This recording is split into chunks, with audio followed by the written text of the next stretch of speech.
ソニック界のダークヒーロー、シャドウ・ザ・ヘッジホッグ。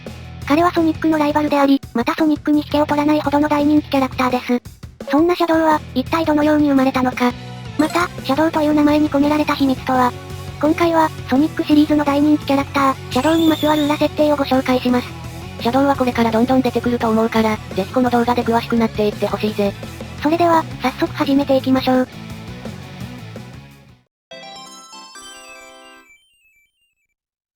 1998年、初代ソニック発売から7年後に、ソニックシリーズは大きな変革期を迎えます。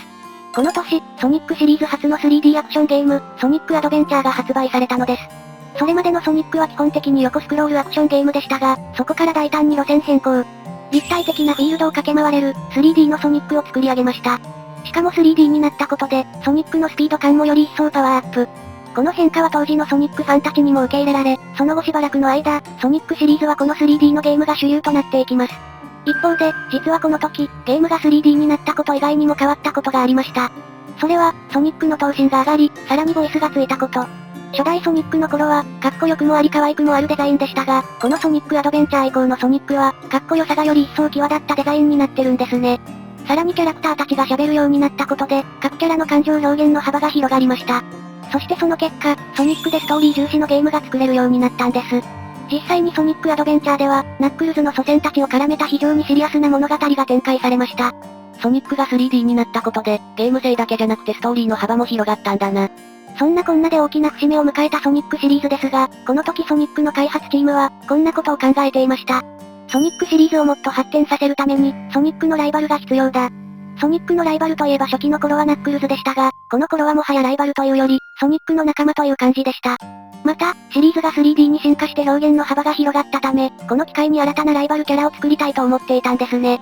そこで、ソニックアドベンチャーの続編、ソニックアドベンチャー2のストーリー担当者が、このソニックの新たなライバルを考えることになりました。与えられた命題は2つ。黒いハリネズミであることと、ソニックと同じか、それ以上にかっこいいキャラを生み出せというものでした。うわ、2つ目のお題むずすぎる。お察しの通り、このミッションは非常に困難を極めます。特に性格が難しく、なかなかしっくりくるキャラクターが生み出せなかったそうです。ところが、ある日の夜、会社帰りの車の中で、ソニックとライバルの対決シーンを考えていた開発担当者。彼の頭の中でまずソニックが、見つけたぜ、この偽物野郎と喋りました。すると続いて、ライバルキャラが自然と喋り出したのです。偽物？フェイクは君の方じゃないのか。これだ。この時急に、ライバルキャラの性格や声が頭の中に降ってきたそうです。このセリフどっかで聞いたことあるぞ。このセリフは、ソニックアドベンチャー2のこちらのシーンで流れたものですね。このシーンからシャドウが生まれたんだな。そして開発担当者は、この時降ってきたイメージをもとに、シャドウの設定を固めていきます。例えば、一人称は僕にすること。シャドウといえば僕という一人称が特徴的ですが、これは最初、チームから反対されていたそうです。ですが担当者的には、シャドウはすごく繊細で純粋だというイメージがあったため、僕という一人称は譲れなかったみたいですね。シャドウの繊細さは、シャドゲをプレイしてみると本当によくわかるぜ。今じゃ僕以外の一人称は考えられないな。またそれと同時に、キャラの見た目も徐々に洗練されていきます。シャドウの見た目は、アメリカチームと日本チームがそれぞれデザイン案を持ち寄り、それらをまとめて出来上がったそうです。黒いハリネズミであることは最初から決まっていましたが、いろんなデザイン案があって面白いですよね。こうやって見てみると、口はアメリカチームの案に似てて、目とトゲは日本チームのに似てるんだな。かくして、デザインとキャラクター性は固まりました。最後に名前ですが、最初はシャドウではなく、テリオスという名前が考えられていたそうです。このテリオスという言葉には、古代ギリシャ語で願いを叶えるという意味があります。ソニックアドベンチャー2で、シャドウは幼くして命を落とした友人、マリアの願いを叶えるために奔走していました。そのことを踏まえると、このテリオスという名前もかなりしっくりくるんじゃないかと思います。ちなみにシャドウというのは、もともとはルージュの名前になる予定でした。そうだったのか。ですが最終的には、このソニックのライバルの名前がシャドウということで落ち着きます。こうしてシャドウは、2001年発売のソニックアドベンチャー2でデビュー。その初登場シーンは、ソニックシリーズの中でも屈指の名シーンですね。かっこいい見た目、物静かな性格、ソニックに引けを取らない強さ。このシャドウというキャラクターは、多くの人々を魅了することになります。実はシャドウは、もともとはソニックアドベンチャー2にだけ登場する予定でした。その証拠に本作のラストでは、シャドウが命を落としたと匂わせる描写があります。しかしシャドウの人気があまりに大きかったため、急遽次回作にも登場することが決まり、その後はなんと主役にまで抜擢されることになりました。シャドウは余裕で主役張れる。ちなみに、シャドウが主役となったゲームの名前はシャドウ・ザ・ヘッジホッグ、通称シャドゲと呼ばれていますが、今作はもともと、ソニックでガンアクションを作りたいという思いから生まれたそうです。2000年代、ソニックの主戦場であるアメリカでは、FPS やシューティングアクションといった銃を使ったゲームが流行っていました。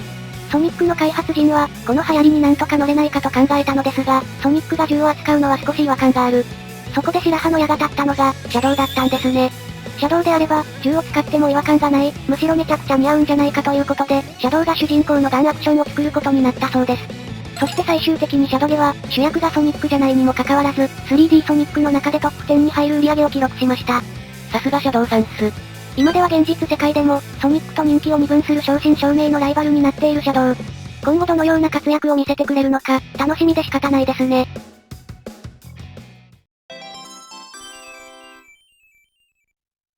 シャドウは作中で、ソニックに引けを取らない強さを持ったキャラクターとして描かれています。ですがシャドウは、ソニックにはない、あるチート能力を持っているんです。実はシャドウは、不老不死なんですね。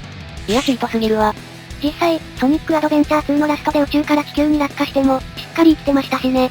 ですがなぜ、シャドウは不老不死の体を持っているのでしょうか。その理由は、彼の出生時の秘密にあります。今からおよそ50年前、宇宙に浮かぶスペースコロニー、アークで、とある極秘計画が進められていました。その名も、プロジェクトシャドウ。不老不死の研究をするプロジェクトです。そして、このプロジェクトのリーダーだった男の名が、ジェラルド・ロボトニック。あのドクター・エップマンのおじいさんです。ジェラルドはもともと、世界の平和を願う善良な科学者でした。しかし、彼の孫娘であるマリアが、命に関わる難病を患ってしまいます。現代の医療技術では、マリアの命を救うことはできない。そこでジェラルドは、マリアを救う手がかりになればと思い、プロジェクトシャドウに参加することになるのです。しかし、世紀の大天才と呼ばれたジェラルドをもってしても、不老不死の壁は大きかった。プロジェクトは難航し、ジェラルドは行き詰まってしまいます。そんな時、ジェラルドたちが住んでいたアークに、ある星が近づいてきました。その星の名は、ブラック彗星。50年に一度だけ、ジェラルドたちの星に近づいてくる彗星です。ブラック彗星が近づく年は、世界中でお祭り騒ぎ。当然ジェラルドも、その彗星の存在は知っていました。ですが、そこに邪悪な生命体が住んでいることは知らなかった。ブラック彗星がアークに接近してきた時、ジェラルドの元に、ブラックブームと名乗る者が現れます。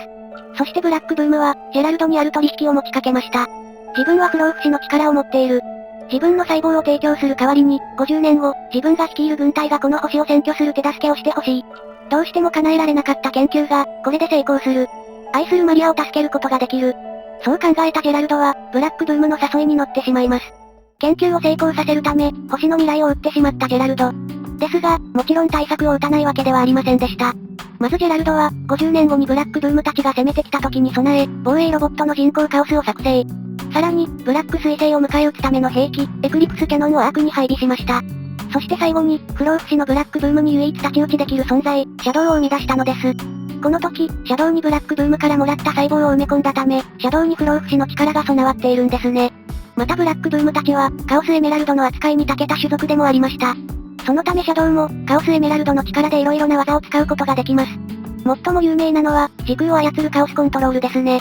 ソニックアドベンチャー2で初登場した際も、カオスコントロールでワープして、ソニックを驚かせました。この他にも、自分の周囲に大爆発を起こすカオスブラスト。エネルギーを光の矢に変えて攻撃するカオススピアといった技も使うことができます。シャドウの強さの秘訣は、ブラックブームの細胞を持っていることが大きいんだな。ちなみにこの後、シャドウはマリアと親しくなりますが、ほどなくして人工カオスたちが暴走する事件が起こります。そしてこの事件を見て、プロジェクトシャドウは危険だと判断した当時の政府は、研究員たちを拘束するためアークに軍隊を送り込みました。突如大量の兵士が現れ、アークの中は大混乱。そしてその混乱の中、最悪の事態が起こります。シャドウはマリアを連れてアークからの脱出を試みましたが、脱出まであと一歩というところで、マリアが撃たれてしまったのです。お願いシャドウ、みんなの願いを叶えてあげて。この言葉を最後に、マリアはシャドウの目の前で息を引き取りました。そして、マリアが軍に殺されたことを知ったジェラルドは、怒りと悲しみで狂ってしまいます。人間そのものに激しい憎しみを抱き、それまでの研究成果をすべて、人類滅亡のための兵器に作り変えたのです。しかしジェラルドは、自分が近々軍に捕らえられると分かっていました。そこでジェラルドは、この人類滅亡計画を、シャドウに実行させようとします。シャドウの記憶を操作し、マリアの最後の言葉を、全人類に復讐してほしいという内容にすり替えたのです。そしてジェラルドは、軍に拘束された後死刑が確定し、銃殺刑に処されたのでした。それから50年後、ジェラルドの孫であるエッグマンが、コールドスリープさせられていたシャドウを目覚めさせます。ジェラルドによって記憶を操作されたシャドウは、全人類に復讐をという偽りの願いを叶えるために、行動を開始。しかしギリギリのところで、マリアの本当の願いを思い出し、ソニックと共に世界を救いました。ところが、最後の戦いで力を使い果たしたシャドウは、そのまま行方不明に。その後再びシャドウが登場した際には、今度はほぼ全ての記憶を失っていました。覚えていたのは、シャドウ・ザ・ヘッジホッグという名前と、過去の記憶と思われる光景。金髪の少女が、自分の目の前で撃たれてしまう光景です。ですがこの時のシャドウには、この少女、マリアが誰なのかもわかりませんでした。そんなシャドウの前に、ついにブラックブームが現れます。ジェラルドとの約束から50年が経ち、ブラック彗星が再び近づいてきたのです。ブラックブームはシャドウに、約束の時が来た。我の前に全てのカオスエメラルドを集めるのだ、と命令してきました。シャドウは何のことだかわかりませんでしたが、自分の過去を知る手がかりになると思い、ブラックブームの命に従います。そして、全てのカオスエメラルドを集めたシャドウに対し、ブラックブームがジェラルドとの取引を暴露。ジェラルドは自分の研究のために、この星を売った。その結果生み出されたのが、シャドウ、お前なのだと。自分が横島な取引によって生み出されたと知ったシャドウは、激しく動揺します。しかしその直後、シャドウはジェラルドの真の願いを知ることとなりました。マリアを救いたい一心で、ブラックブームの取引に応じてしまったこと。しかしそれでも、ブラックブームに星を渡すつもりはなかったこと。ブラックブームから人類を守る希望の光として、シャドウを生み出したこと。この星の未来を、頼む。大丈夫よおじい様。あの星は私とシャドウが守るから。ね、シャドウ？この言葉を聞いて、シャドウは全ての迷いが晴れました。そして、ジェラルドとマリアの願いを叶えるために、ブラックブームと戦います。不老不死の存在を倒せるのは、同じく不老不死の力を持つ自分だけ。シャドウは激しい戦いの末に見事ブラックブームを倒し、自分の使命をしっかりと果たしたのです。そしてその後シャドウは、優れた身体能力を活かして、大統領専属エージェントとして活動することになります。シャドウの波乱万丈な人生。何度聞いても泣けてくるぜ。ちなみに、2024年10月に発売のソニックシャドウジェネレーションズでは、シャドウの前に再びブラックブームが現れます。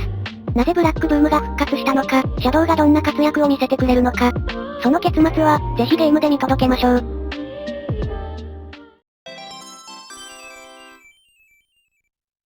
シャドウは黒いハリネズミとして生み出されましたが、その見た目には、他にも色々な特徴があります。例えば、目元やトゲの赤いラインや胸元の毛、スケートのように移動できる靴などは、どのように生み出されたのでしょうか。まず赤いラインですが、これらは熊取という化粧から来ているようです。歌舞伎でよく見るやつだ。この熊取は色によって役柄が決まっているようで、赤色は勇気、正義、強さを持った役に使われることが多いようですね。シャドウにぴったりの色だな。次に胸元の毛について。こちらは私の想像ですが、シャドウのモデルが、人色ハリネズミというハリネズミなのではないでしょうか。人色ハリネズミは、英語でホワイトチェストヘッジホッグとも呼ばれており、その名の通り胸元が白くなっているのが特徴です。こちらの写真などは、特にシャドウの胸元にそっくりだと思いませんか？これもロシャドウだろ。あくまで私の予想ですので、もし真実を知っている方がいたらぜひ教えてください。続いては靴です。シャドウの設定を記したメモを見てみると、ソニックがランナーであるのに対して、シャドウはスケーターということになったそうです。ソニックのライバルになるということで、走り方も差別化したかったのだと考えられますね。ちなみに他の設定も、かなりシャドウに近いものになっています。ベジータ。ソニックの開発陣絶対ドラゴンボール好きだよな。このスケーターという設定はだいぶ初期から決まっていたようで、シャドウの初期アートの中には、スケートで移動しているイラストがいくつかあります。また、靴のスペックはこんな感じだそうですね。いや細か。メタルソニックの時もそうでしたが、素材まで決まってるのヤバすぎますよね。放熱のための穴。ソニックチームはガジェットを考えるのも好きみたいですね。